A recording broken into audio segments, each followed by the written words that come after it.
Hello बच्चों, चलिए देखते हैं ये प्रश्न। निम्नलिखित वक्रों के प्रतिच्छेद कोण ज्ञात कीजिए। x बराबर वाई स्क्वायर और x स्क्वायर बराबर y। इस प्रश्न को करने के लिए हम इसकी मुख्य अवधारणा देख लेते हैं। देखिए, दो वक्रों के बीच के प्रतिच्छेदन कोण कैसे निकलेंगे। माना कोई दो वक्र इस प्रकार से हैं। एक वक्र हमने ये लिया और दूसरा वक्र ऐसे लिया, ठीक है। इनके प्रतिच्छेदन बिंदु हमें सबसे पहले ज्ञात करने पड़ेंगे कि दोनों वक्रों के प्रतिच्छेदन बिंदु कौन से हैं। क्यों?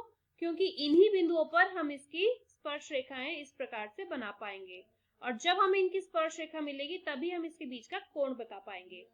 यदि हम मान लेंगे कि इस वाली स्पर्श रेखा का जो ढाल है वो m1 है और इसका ढाल m2 है, तो इनके बीच का कोण tan थीटा बराबर होता है m2 माइनस m1 बटा 1 प्लस m1 m2 के, ठीक है। तो चलिए इस मुख्य अवधारणा का प्रयोग अपने प्रश्न को हल करने में करते हैं। सबसे पहले हमें इन दोनों वक्रों को हल करना है। वक्र है x बराबर वाई स्क्वायर और x स्क्वायर बराबर y। दोनों को हल करके हम इसके प्रतिच्छेदन बिंदु निकाल पाएंगे। अब इन दोनों को कैसे हल करेंगे, आप इनका वर्ग कर सकते हैं या फिर y का मान है जो x स्क्वायर हम यहाँ रखेंगे, तो ये आएगा x बराबर x स्क्वायर और यहाँ पे y का स्क्वायर है तो इसका भी स्क्वायर हो जाएगा, तो x बराबर आएगा x की घात 4 के। तो इसको आप लिख सकते हैं x की घात 4 माइनस x बराबर 0। अगर हम यहाँ पे x कॉमन ले लेंगे तो ये आएगा x की घात 3 माइनस 1 बराबर 0। तो x का एक मान तो आ जाएगा 0 और एक मान आ जाएगा 1, ठीक है। तो x का मान जब 0 होगा तो इसके लिए y का मान 0 आएगा और x का मान जब 1 आएगा इसके लिए y का मान 1 आएगा। तो इसके प्रतिच्छेदन बिंदु क्या क्या आएंगे, 0 0 और 1 1। अब इन बिंदुओं पर हम निकालेंगे इनकी स्पर्श रेखा की प्रवणता। तो आप कहेंगे वक्र x बराबर वाई स्क्वायर की स्पर्श रेखा की प्रवणता क्या होगी। यहाँ पे आप दोनों और इसका अवकलन करेंगे तो ये आएगा 1 बराबर 2y dy बटा dx।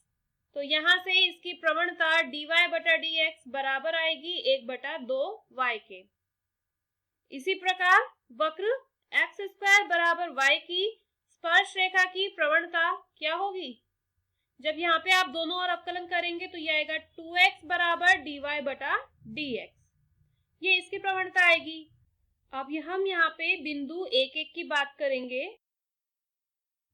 तो इस वाले वक्र की प्रवणता dy बटा dx का मान जब y का मान 1 और x का मान 1 होगा तो क्या आएगी 1 बटा 2। इसको आप m1 बोल सकते हैं। और dy बटा dx का मान जब x और y 1 1 होगा तो क्या आएगा 2 आएगा। यहाँ पे x का मान 2 रख दिया, इसको आप m2 बोल सकते हैं। अब हमें निकालना है इन दोनों के बीच का कोण, मतलब कि tan थीटा, जो कि क्या बताया था सूत्र, m2 minus m1 upon 1 plus m1 m2। m2 का मान है 2 माइनस m1 का मान है 1 बटा 2 अपॉन 1 प्लस m1 गुणा m2। तो 2 माइनस हाफ हो जाएगा 3 बटा 2 बटा 2 से ये 2 कट जाएगा, 1 प्लस 1 आएगा 2। ये है tan थीटा का मान जो कि 3 बटा 4 के बराबर है। तो यहाँ से थीटा क्या आ जाएगा, tan इनवर्स 3 बटा 4। ये इस प्रश्न का उत्तर होगा। मैं आशा करती हूँ मुख्य अवधारणा की मदद से आपको इस प्रश्न का हल समझ आया होगा। धन्यवाद।